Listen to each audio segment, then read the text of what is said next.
Joaquin Arce, the boy who thought he was an accident, but became everyone's blessing.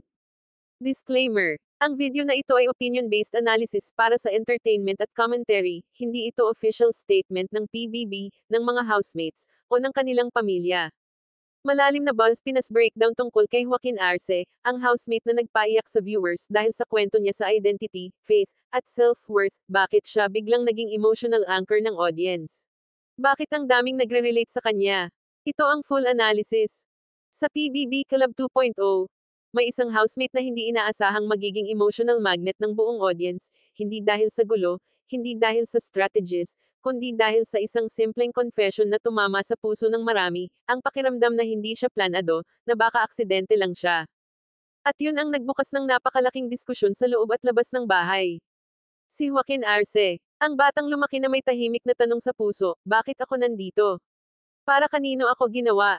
Pero ang hindi niya alam, yung tanong na yun, marami palang may dalang pareho, at the moment na nag-open siya, parang collective hug ang natanggap niya mula sa viewers, kasi sa totoo lang, ang daming tao na lumaki na may parehong pakiramdam, na hindi sila pinaghandaan, hindi sila hinintay, o hindi sila gustong dumating, pero sa kwento ni Joaquin, nakita ng mga tao ang sarili nila. At dito siya naging powerful. Hindi dahil perfect siya, hindi dahil celebrity family siya, pero dahil nagpakita siya ng human fragility na bihirang ipinapakita ng mga lalaki sa TV, yung vulnerability na hindi scripted, yung luha na hindi pang-content, yung kwentong hindi binabrand. Maraming viewers ang biglang nag-open din ng kwento nila, yung iba lumaki walang tatay, yung iba hindi kilala ang tunay na magulang, yung iba lumaki na may tanong kung bakit sila dinala sa mundo, pero iisa ang sinabi nila, walang batang aksidente, walang buhay na mali ang timing, lahat tayo may dahilan, kahit hindi natin agad naiintindihan. Kaya si Joaquin, unknowingly, naging inspirasyon sa mga taong matagal nang may bitbit na emotional weight, naging reminder siya na hindi kailangan maging flawless para maging mahalaga.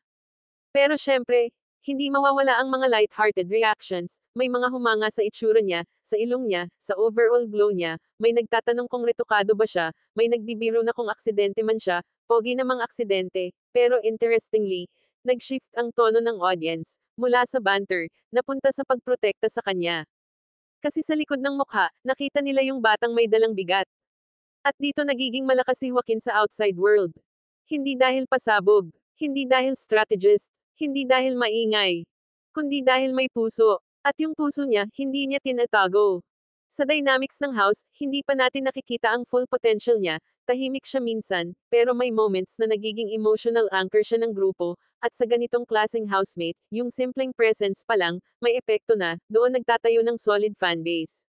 Hindi loud fame, hindi manufactured fame, kundi genuine connection. At ang tanong ngayon, paano niya ito dadalhin moving forward?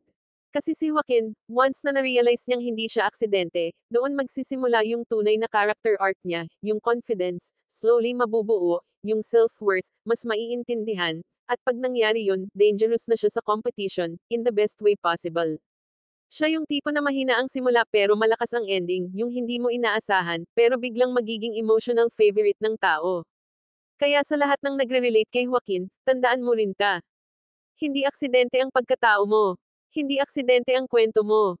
At hindi aksidente na nanonood ka ngayon. Si Joaquin man ang nasa spotlight, pero lahat tayo meron ding sariling dahilan kung bakit tayo nandito.